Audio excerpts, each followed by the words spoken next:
The look on Nora's face when I said, "Claire's here," would have been a lot easier to feel guilty about if she hadn't spent the better part of a year teaching me exactly what to call her. It was my birthday. Nothing huge. A few friends, my sister, my parents for the first hour, a cake my mother insisted on bringing even though I told her I was 31 and no longer required cartoon-level frosting, and the kind of music you play at small apartment gatherings when you want people to feel welcome but not brave enough to start dancing in your kitchen. Nora had shown up early. Of course she had. She was leaning over my counter arranging paper plates like she lived there, moving bottles around because she liked the way things looked when they made sense, telling me my shirt was wrinkled and then smoothing the front of it herself before I could answer. Anybody watching us would have assumed the same thing people had been assuming for months, that she was my girlfriend. That assumption had survived holidays, dinners, canceled plans, late-night takeout, sick days, furniture assembly, and the fact that she kept a charger in my bedroom drawer and knew exactly which cabinet my mugs were in. It had not, however, survived Nora's mouth. My sister Jamie knew enough history by then to be dangerous, which meant she waited until other people were nearby before she said anything. She walked by us carrying a bowl of chips, looked from Nora to me with the kind of theatrical innocence only sisters can weaponize, and said, "Do I finally get to stop calling this a situationship tonight, or are we still pretending?" Nora laughed. Not unkindly. Not nervously. The same easy, polished laugh she always used when she needed to make my discomfort sound like a misunderstanding. "Oh please," she said. "No one's pretending anything. We're just close. Just close." I had heard that version before. Sometimes it was just close. Sometimes it was very good friends. Sometimes it was I love him but not like that. Sometimes it was we're easier without labels. The exact wording changed depending on the room, but the function never did. She got all the intimacy. I got corrected in public like an overenthusiastic witness. Usually, that line would have sat in my chest for the rest of the night like something swallowed wrong. That night, my phone buzzed in my pocket. "Claire, I'm downstairs. Should I come up or are you rescuing me from your building's tragic elevator?" I looked at the message, then at Nora, then at my sister, who caught something in my face and went suddenly still in the way people do right before a card trick lands. I smiled at my screen and said, "I'll be right back. Claire's here." Nora blinked once. "Claire?" "Yeah." I said it lightly like I was answering a question about ice. Then I grabbed my keys and headed for the door. The hallway outside my apartment smelled like somebody had overcooked garlic on the 3rd floor again. The elevator took forever. My pulse was steady in a way that would have surprised me 6 months earlier. Back then, every interaction involving Nora had felt like walking across a floor that kept rearranging itself under me. By my birthday, I was done falling through it. Claire was standing in the lobby holding a small dark blue gift bag and wearing the sort of simple black dress that looks effortless until you realize that's a different skill entirely. She looked up when I came through the elevator doors and smiled in a way that still startled me because there was never any guesswork inside it. "Happy birthday," she said, handing me the bag. "Thanks." She kissed me, quick and easy, right there in front of the mailboxes and the dying ficus tree my building manager had been threatening to replace for 8 months. I didn't make that kiss longer than it needed to be. I didn't need to. Clarity doesn't require theater. When we walked back into the apartment together, the sound in the room shifted almost imperceptibly. Not silence. Not a movie pause. Just that tiny social adjustment when people notice a scene they didn't realize had been building all evening. Jamie saw us first and almost smiled herself inside out. My friend Theo, who had been opening another beer in the kitchen, raised his eyebrows and immediately looked away because he was the kind of friend who understood that the best seat in the house is often the one where you don't interrupt. I put my hand lightly at Claire's back and moved through the room the way you do when you're not trying to make a point, and that, ironically, is exactly why everyone sees it. "Hey," I said. "This is Claire." People greeted her. My mother lit up because she has always been the kind of woman who can smell emotional whether the second someone opens the door. My father shook her hand and asked where she found parking as if that were the safest possible topic, which, in fairness, it probably was. Then we reached Nora. She was still standing by the counter with the stack of plates in her hands. Not frozen. Nora was never the kind of woman who visibly froze. But the ease had left her posture. Something in her face had tightened too quickly for her to hide it. I kept my tone even. "Nora, this is Claire. Claire, this is Nora. We've known each other a long time." Claire smiled and held out her hand. "Nice to meet you." Nora took it, though a beat late. You too. Then she looked at me instead. Wait, she said. Claire? There are moments in life when the whole emotional geometry of a situation can be measured in 2 syllables. That was one of them. I nodded. Yeah. Her eyes moved once from me to Claire and back again. As in? She didn't finish the sentence because she didn't know which sentence she had permission to use. As in, who is this? As in, who exactly is she to you? As in, what are you doing? As in, how can there be someone here when I was still arranging your paper plates 10 minutes ago like I had a right to the center of the room? I rescued her from having to choose one. My girlfriend. The room didn't go quiet this time. It did something worse for her. It stayed normal. Theo kept talking to somebody near the sink. My mother asked Claire if she wanted sparkling water or wine.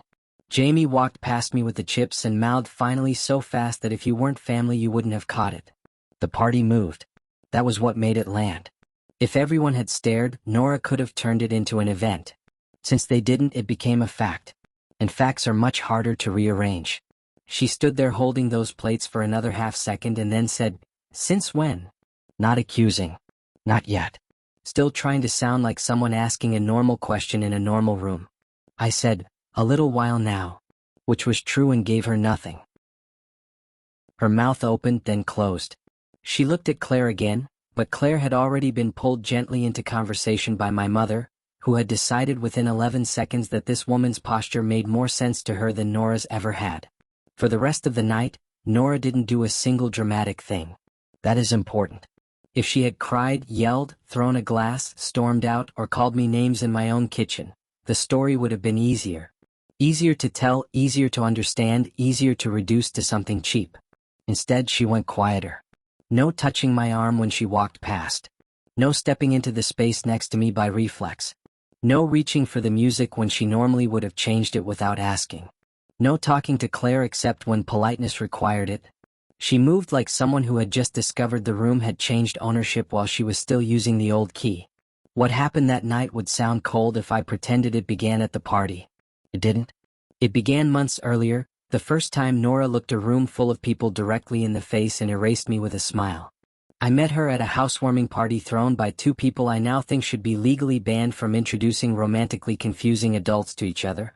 My friend Theo had just moved in with his fiancée, and they were doing that cheerful domestic thing people do when they've been together long enough to own matching bowls and not be embarrassed about it. Nora was standing on the balcony arguing with someone about whether basil belonged on scrambled eggs. That was the first thing I noticed about her. Not her face. Not her body. Not the obvious things. The confidence of the argument. I said basil had no business near breakfast eggs unless you were trying too hard. She looked at me like I had just insulted a constitutional amendment and said, "That's because you've probably only had bad eggs made by people who think black pepper counts as personality." That should have irritated me. Instead I laughed. By the end of the night we had drifted into the kind of easy conversation that makes you feel like the room is getting smaller in a good way. Not because the rest disappears exactly.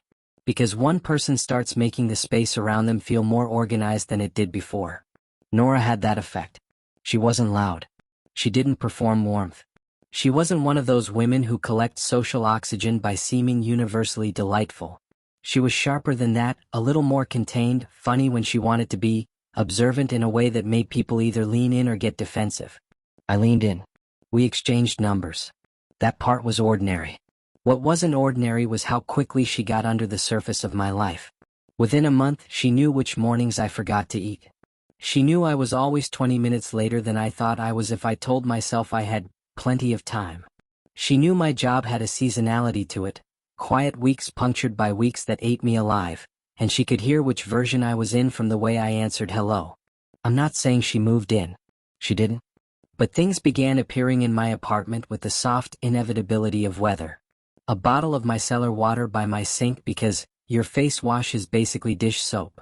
A gray cardigan draped over the back of my couch that somehow stayed there for 2 weeks. Her favorite tea bags in my cabinet. A phone charger on my nightstand she started calling the spare, as if the drawer had elected it. None of it felt forced.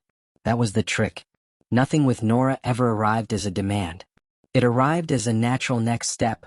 The sort of intimacy that feels so mutual and private you don't notice how little language is being used to anchor it. We fell into routines without naming them.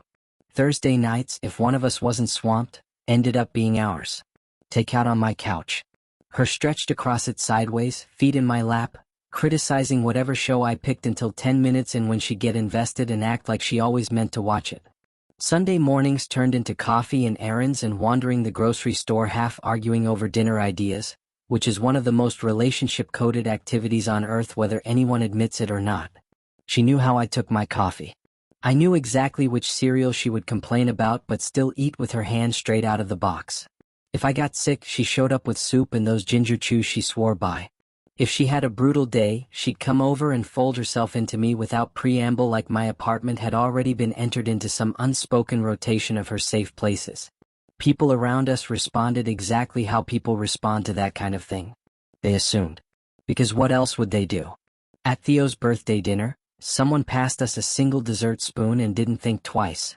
At my office holiday thing, a coworker met Nora once and later asked me if she minded how much overtime I worked. My mother, who doesn't waste time pretending to be confused when she isn't, started asking, "Is Nora coming?" in the same tone she once used when my college girlfriend spent Thanksgiving with us. And in private, none of it felt inaccurate. That's what made the public denials land so hard. The first one happened at my cousin's engagement dinner. Nothing dramatic. Nothing even hostile. My aunt, already halfway into champagne and maternal forecasting, smiled at Nora across the table and asked how long we'd been together. Nora laughed lightly and said, "Oh no, we're not together. We just know each other really well." That was it. Easy. Harmless. Smooth enough that the table didn't stop. But I felt something inside me slip. Not because I needed a wedding announcement over appetizers. Not because I was trying to trap her into a future she didn't want. Because for 3 months, my private life and my public reality had been moving in the same direction. Then, in one sentence, she put a wall between them and made me the only person who seemed to notice it had gone up. Later, in my car, I asked her about it. Not angry. Genuinely confused. "We're not together?" She looked at me like I had misheard something tiny. "I mean, not officially." "What does that mean?" "It means I like you and I'm here and I'm not trying to date anyone else, but I don't really want to do this whole label thing." I should have pushed harder. I know that now. But the truth is, I liked her enough already that the first time she moved the language, I moved with it just to keep from losing the shape of what we had. That's how people end up living in gray areas that are only gray for one person. I told myself she had reasons. Bad breakup history. Commitment nerves. A past relationship that got too public too fast. She wasn't wrong about labels putting pressure on things sometimes. I knew that too. So I told myself I was being mature. Flexible. Patient. What I was really being was trainable. Because once you accept the first correction, the rest get easier for the person doing the correcting. The next one happened at a bar with 2 of her friends from work.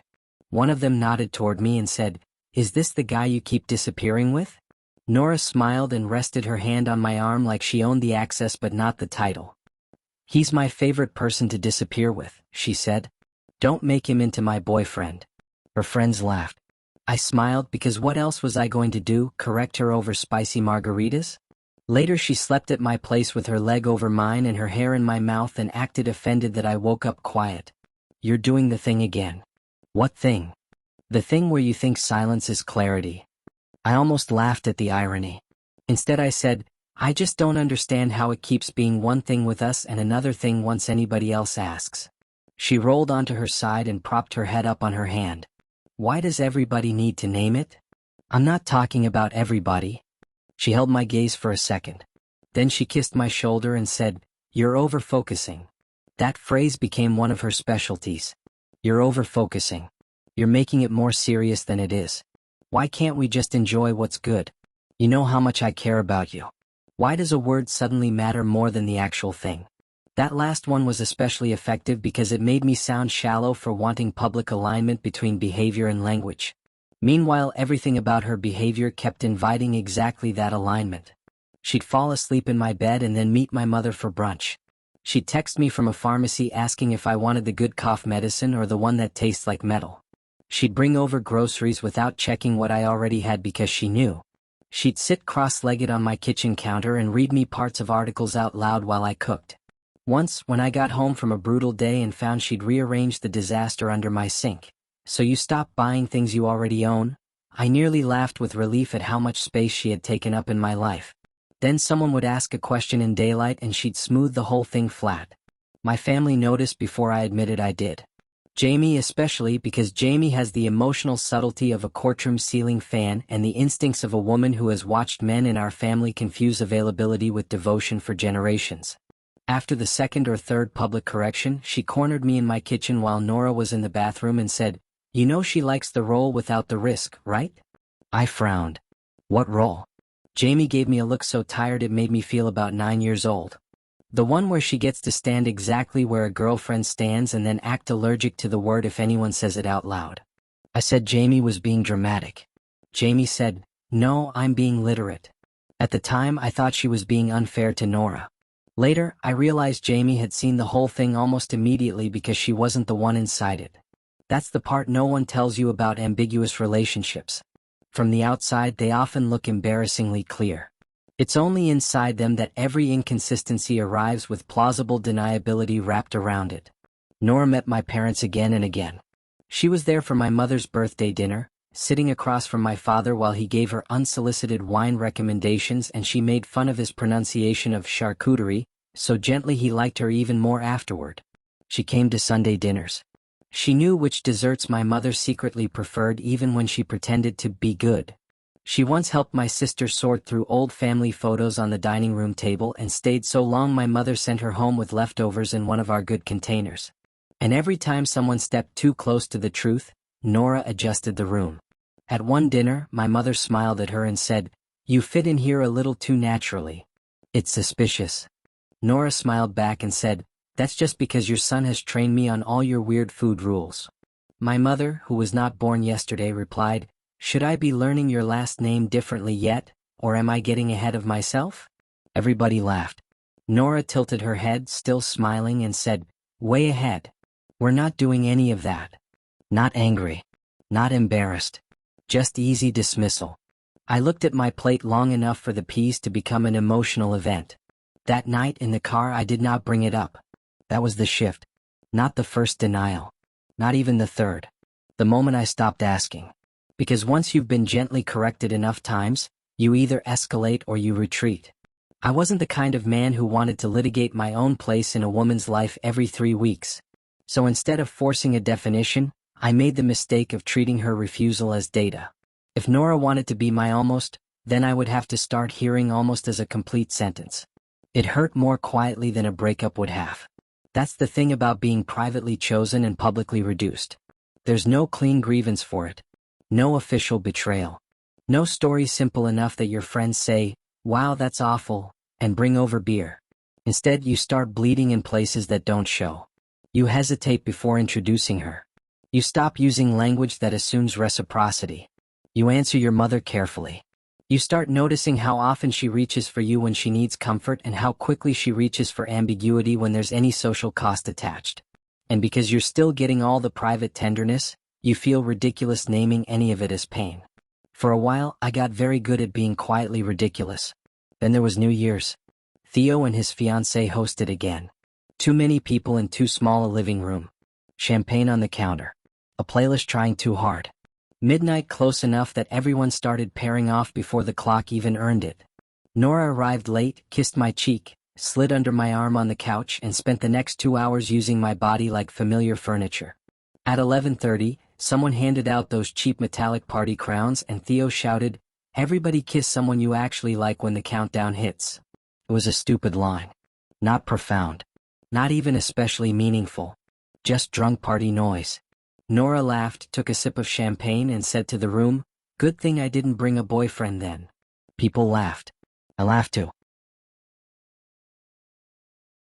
That laugh bothered me for days because of how automatic it was.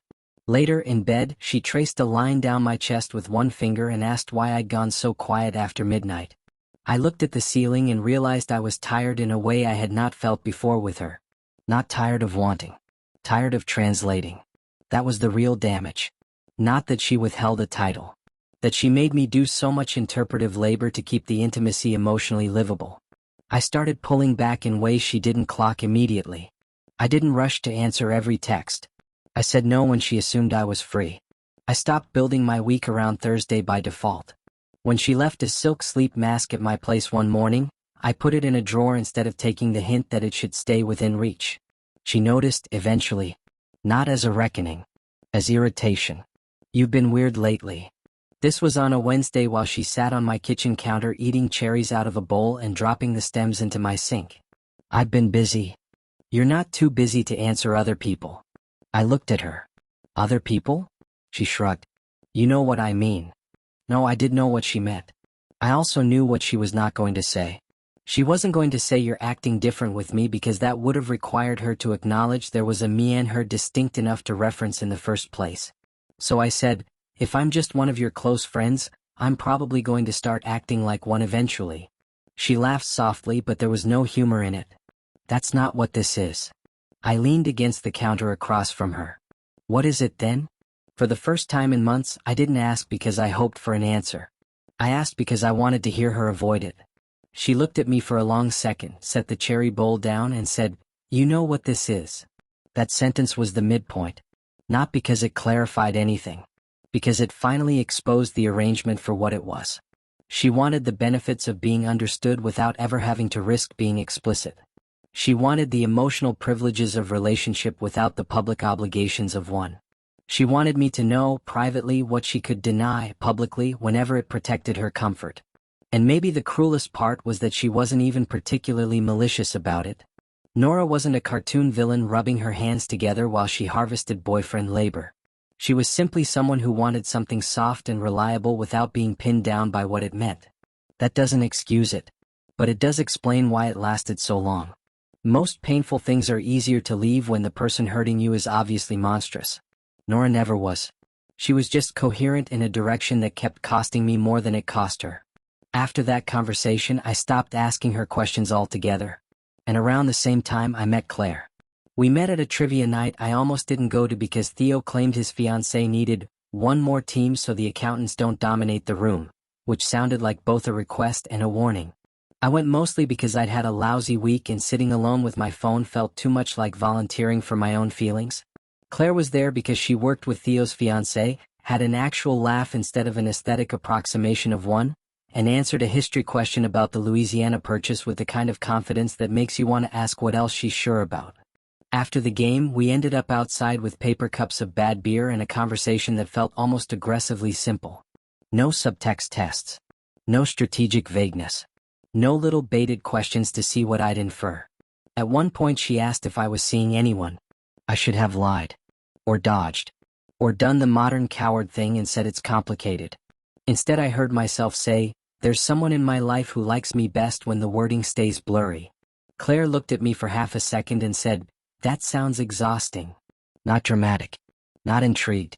Not threatened. Just accurately diagnosed. I laughed more from relief than amusement. "It is." She nodded once and said, "I don't do blurred." That line should have scared me. It didn't. It felt like cold water. We exchanged numbers. Nothing happened immediately. Claire was careful and I liked that she was. When I asked her to dinner a week later, she said yes, then followed it with, "But only if you're actually available." I don't compete with ghosts. I told her I was available. At the time, I believed that was true in the technical sense. Not yet in the emotional one. That changed faster than I expected. Because spending time with Claire was like discovering how much static I'd gotten used to hearing in my own head. If I texted her, she answered or said she was busy and would later. She liked me, I knew. If she didn't want something, she said so. When I asked if she wanted to see me Friday or Sunday, she didn't build suspense around preference like it was a power source. She just said Sunday works better, and somehow that small directness felt more intimate than entire weeks I'd spent with Nora. Claire was not perfect. Thank God. Perfect people are impossible to relax around. She was late when she got absorbed in bookstores. She could not tell a short story to save her life. She hated mushrooms with an intensity that felt personal. She once said my kitchen knives were emotionally dull, and then brought me to the kind of store where serious people buy whetstones. But when Claire looked at me, I never had to guess whether I was welcome there. That alone made her dangerous. Not because she was a temptation. Because she exposed the cost of confusion by being so free of it. Nora noticed the change before she knew the cause. She started texting more often on days she used to assume I'd make myself available. She'd send things like "still alive?" Or are you abandoning Thursday now? Or I passed your office and thought about kidnapping you for tacos. Cute messages. Harmless messages. Messages that would have once made my whole mood shift upward. Now they mostly made me tired. One Friday she showed up at my place without warning with Thai food and found me halfway out the door. She looked from my jacket to my keys and said, "You're going somewhere?" I said, "Yeah." "With who?" That question from her was almost funny. "Why?" She stared at me. "Daniel."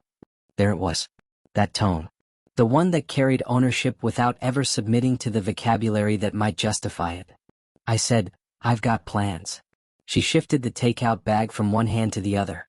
"Since when do you make plans on a Friday without telling me?" I took a breath. "Since we're not doing this."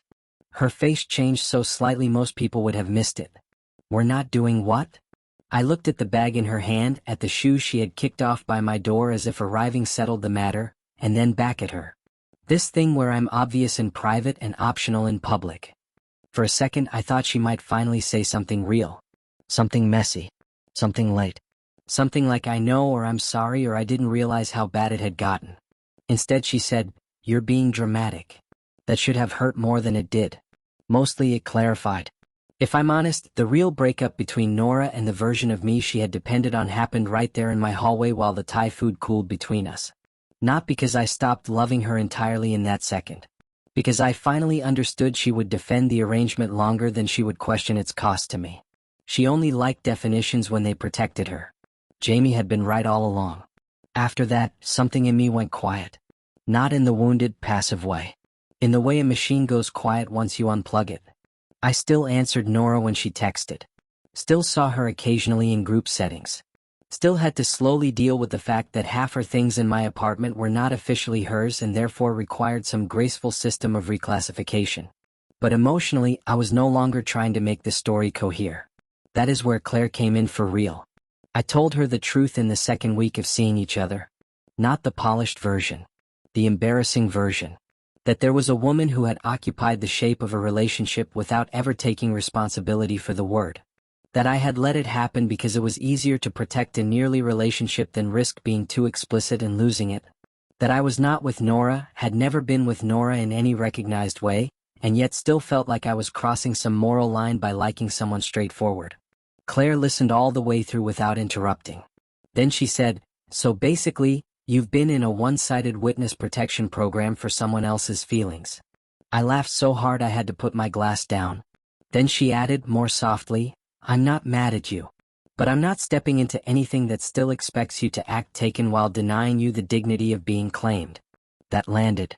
Because Claire wasn't asking for grand declarations. She was asking for clean edges. So I made some. I boxed up the things that were clearly Nora's. Not dramatically. Not in a revenge montage. Just in a canvas tote that sat by the door for a week until I could hand it to her without turning it into a scene. I stopped letting her assume she could come over without asking. I stopped leaving Thursday open. I stopped accepting the small domestic defaults that had made her comfortable enough to believe nothing would ever change unless she authorized it. She pushed back, of course. Not directly. Nora never preferred direct routes when an atmosphere would do. She got cooler in group chats. Warmer in person. She'd mention old memories at gatherings, touch my shoulder in front of other people, then later introduce me to someone new as one of my oldest friends. She'd say things like "nobody knows you like I do" or "I miss when things were easy," and each time I heard the same subtext underneath it. Come back to the version of this where I never have to define anything and you still show up exactly the same. Claire, by contrast, was becoming more real by simply remaining consistent. The first time she left a book on my coffee table, she texted an hour later and said, "I'm not sneak moving in. I just forgot it." The first time my mother met her, Claire answered every question directly and laughed when my mother accidentally asked whether she liked our Daniel, as if I were a dog on approval. There was no soft disowning of me in public. No careful little disclaimers. No charming evasions that made me look overeager for assuming too much. She liked me. So she stood where that was visible. It is amazing how revolutionary basic honesty can feel after enough ambiguity. Then came my birthday. I almost didn't invite Nora. That would have been cleaner. It also would have been dishonest in a different way because at that point she was still inside my broader life. My friends knew her. My family knew her. Excluding her would have been its own announcement, and I wasn't interested in a preemptive war. So I invited her the same way I invited everyone else. Normal text. Normal time. No warning label. Part of me suspected, maybe even hoped, that being in the same room as Claire would force something clear out into the air. Not because I wanted to humiliate Nora, but because I was tired of living in a story where she alone got to decide which truths were allowed daylight. Still, I didn't choreograph what happened. That's important. I did not script my sister's question. I did not ask Nora to arrive early. I did not manipulate the timing of Claire's entrance. What I did do was refuse, finally, to protect Nora from the consequences of her own language. That is different. After I introduced Claire and the room adjusted around the fact of her, Nora made it about 40 minutes before she asked me to help her in the kitchen. There is no sentence in the English language more reliably attached to an emotional ambush than "Can you help me in the kitchen?" In a home where help is not actually needed. I followed her in.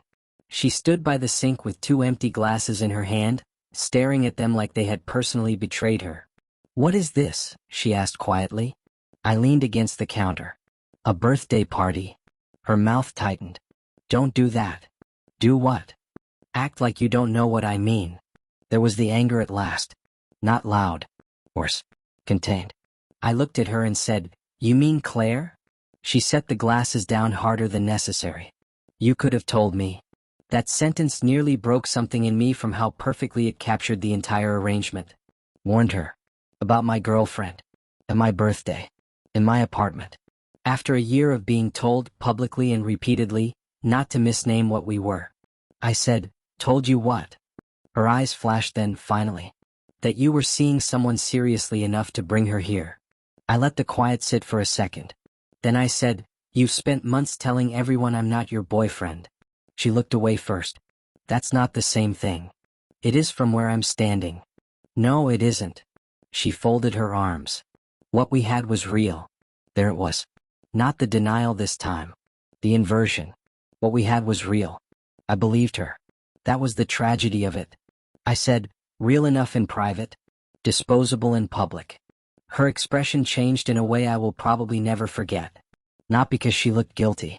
Nora rarely went straight to guilt. She went first to the offended surprise of someone whose private intentions have been measured against their public conduct and found wanting. "That's unfair." "No," I said. "It's overdue." She stared at me. For a second, neither of us said anything.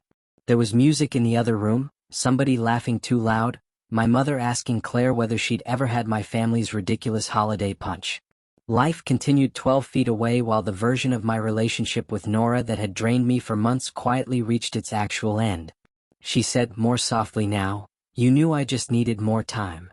I could have lied and said maybe. I could have softened it. Instead I told the truth.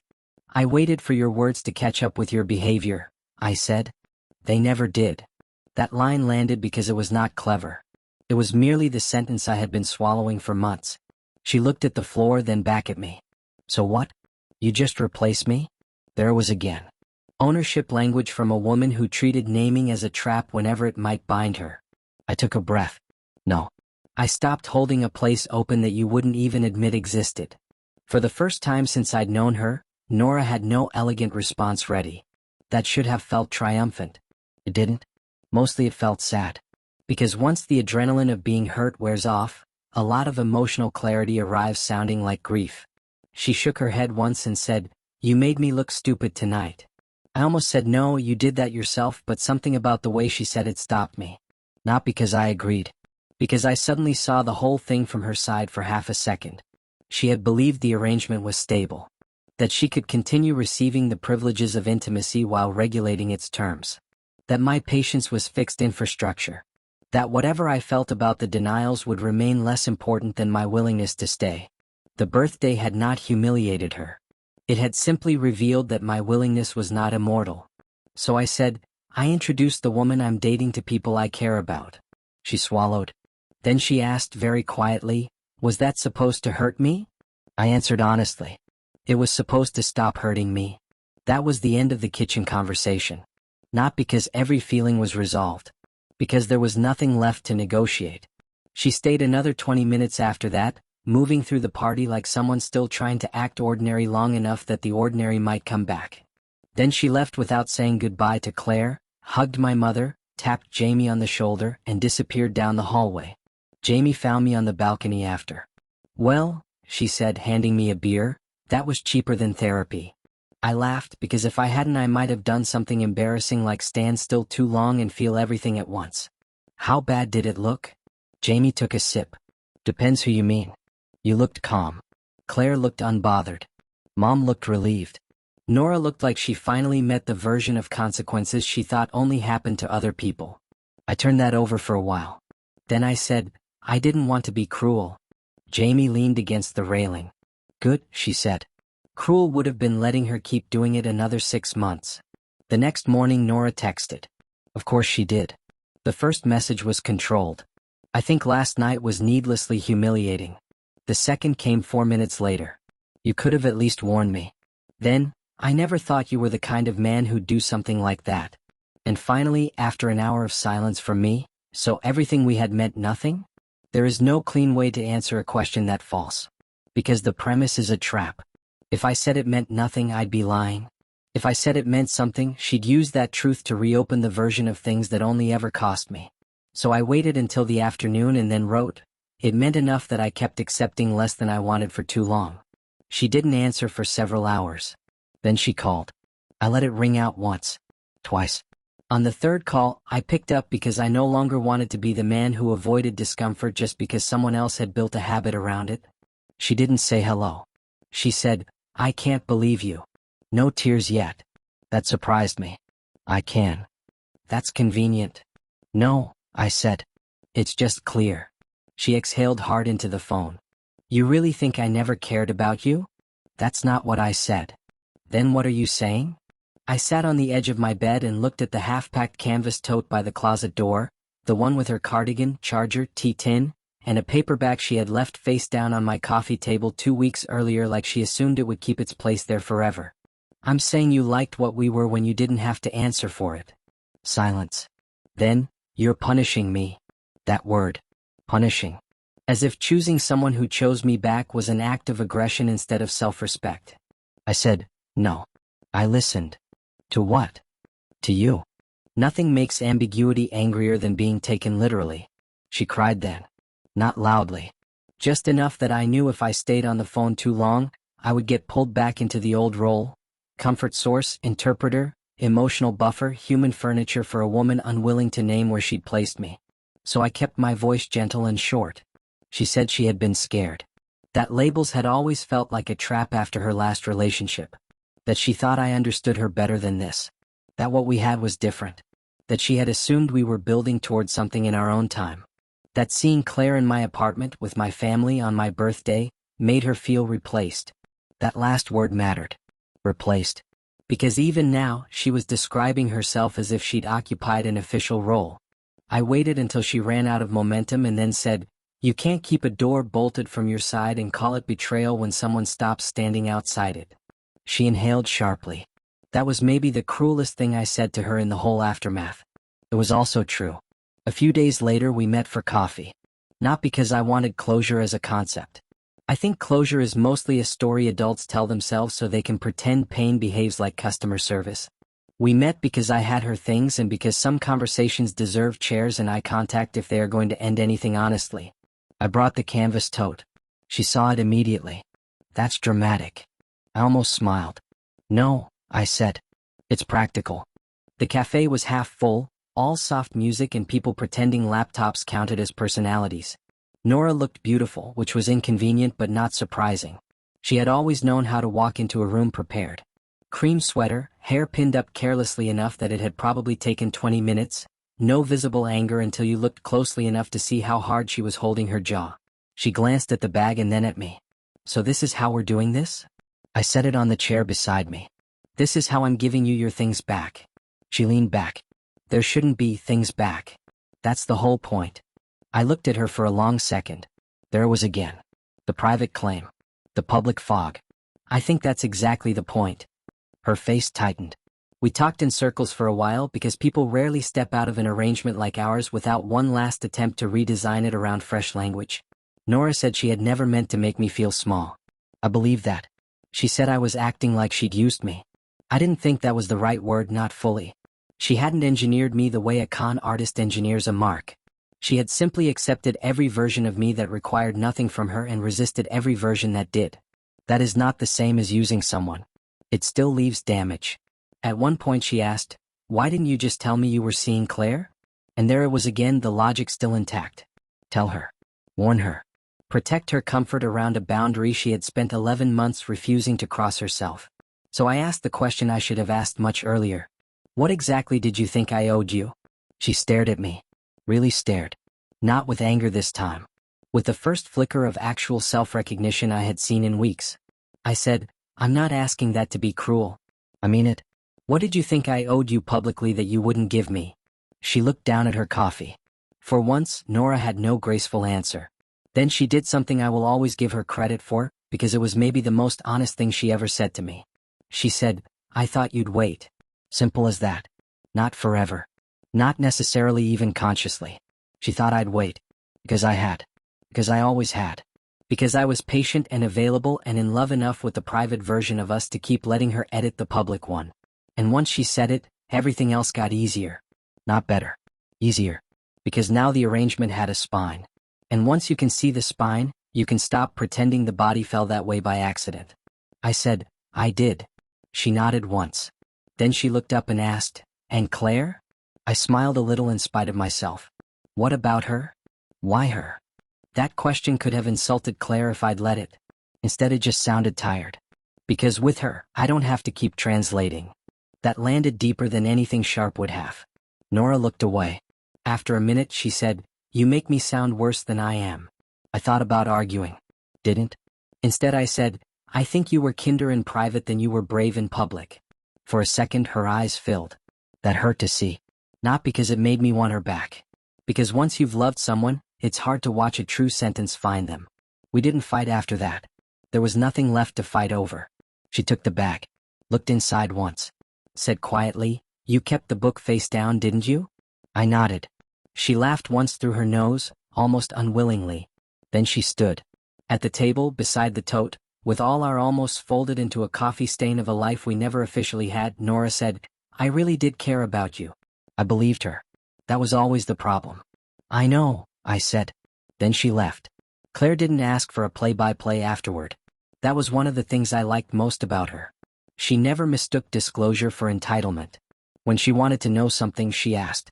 When she sensed I needed a little room to come back to myself, she gave it without dramatizing the gesture.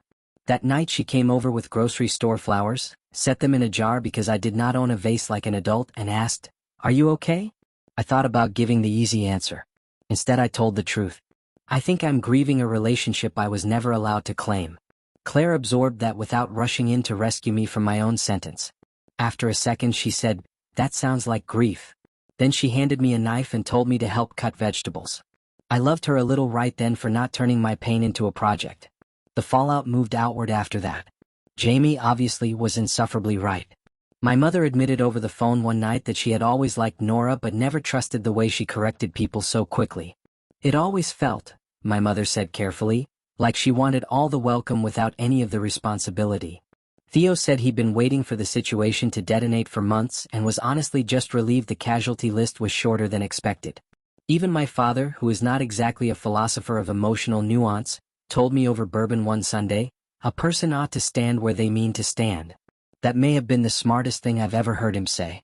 Nora and I drifted into real friendship distance after that. Not immediately. Distance has to earn itself. There were a few leftover texts. A few administrative messages about mutual plans. One awkward group dinner where we both behaved like adults in a brochure. Then less. Then almost none. A couple months later, I saw her at another party thrown by Theo and his fiancée. She came in with a man named Evan and introduced him, without hesitation, to 3 separate people as her boyfriend. I wish I could tell you that didn't sting. It did. Not because I wanted her back. Because some parts of pain don't disappear the second you understand them. Sometimes clarity just gives hurt better lighting. Still, the sting was cleaner than I expected. Because watching Nora use the word boyfriend so casually with someone else didn't reopen the old wound the way I thought it might. It closed it. Jamie, who noticed everything, leaned over and murmured, Well, there's your answer. She was right. Nora had not been incapable of labels. She had been unwilling to risk one in my direction. That distinction mattered. For a long time, I had tried to make her behavior sound philosophical. Complicated. Tender in a damaged way. Deep even. Sometimes the truth is less romantic and more ordinary. Sometimes someone likes what you give them more than they're willing to stand beside you and say what you are. That doesn't make them evil. It just means you have to stop writing poetry about their reluctance. Claire and I lasted because there was nothing to decode. That sounds unsexy when you're younger. It sounds like everything once you've been through enough confusion to know what it costs. We built slowly, not because either of us was afraid of naming things, but because once you've tasted clarity, you stop mistaking speed for meaning. She met my family properly. My mother loved her. Jamie loved her faster, which was almost suspicious. Claire learned where I kept things because I showed her, not because she slid into ownership through repetition and hoped I'd never notice how much language was missing around it. One night, months after my birthday, I was cooking while Claire sat on the counter criticizing my knife technique, which is foreplay for certain kinds of women, and my phone lit up with a notification from Nora. Not a message. A photo someone else had posted. Nora at a beach somewhere, sunglasses on, that new boyfriend behind her, captioned by another friend. Finally made this one official. I looked at it for about 3 seconds and then turned my phone face down. Claire asked, "Bad?" I considered it. Then I shook my head. "No," I said. "Just old." And that was true. By then, Nora belonged to a part of my life I understood too well to romanticize and too clearly to resent forever. What hurt me wasn't that she didn't choose me. It was that she let me live like I was chosen in private while denying me the dignity of it in daylight. Once I understood that, the whole thing changed shape. I stopped telling the story as if I'd been abandoned. I started telling it as if I'd finally believed her. That was the real turning point, not Claire at the door, not the birthday, not even the kitchen conversation. The turning point was the day I stopped arguing with Nora's public answers just because her private behavior felt nicer. She said we were close. She said we were not a couple. She said she didn't want labels. She said not to make it weird. Eventually I did the only sane thing left. I accepted her version and removed myself from the privileges she had attached to mine. That's why the look on her face at my birthday landed the way it did. Not because I had blindsided some innocent woman with a random replacement. Because for the first time, I had acted according to the exact relationship definition she had spent months insisting on. And she hated living inside her own wording once it no longer favored her. That is the kind of irony you can't plan. You can only finally stop preventing. If I think about her now, which is less often than I would have believed possible back then, I don't think in terms of villains or lessons or female commitment issues or any of the lazy narratives people use when they want pain to become a TED Talk with a dating profile attached. I think about fatigue. About how tired I was of trying to translate affection into something stable while the person giving it kept pulling the paperwork away before I could sign. I think about how dangerous it is to stay too long in any arrangement where one person benefits from your uncertainty. I think about Jamie saying she only likes definitions when they protect her and how angry that made me at the time because it was too simple and therefore too close. Mostly, though, I think about the relief. The quiet, almost embarrassing relief of not having to guess anymore. Not having to wonder whether I was asking for too much. Not having to read tone like tea leaves. Not having to brace every time someone in public made the perfectly reasonable mistake of seeing exactly what Nora and I looked like from the outside. Claire once asked me what the biggest difference was between loving her and whatever had happened with Nora. I thought about that for a while. Then I said, "With you, I never feel like I'm trespassing in my own life." She was quiet after that. Then she kissed my forehead and said, "That seems like a baseline." It is. That's the whole point. Real affection is not supposed to make you feel like evidence you have to hide from your own story. So no, Nora didn't lose me the night I introduced Claire. She lost me piece by piece every time she smiled at a room full of people and turned what we had into something lighter, smaller, safer for her and lonelier for me. My birthday was just the first night I stopped helping her do it.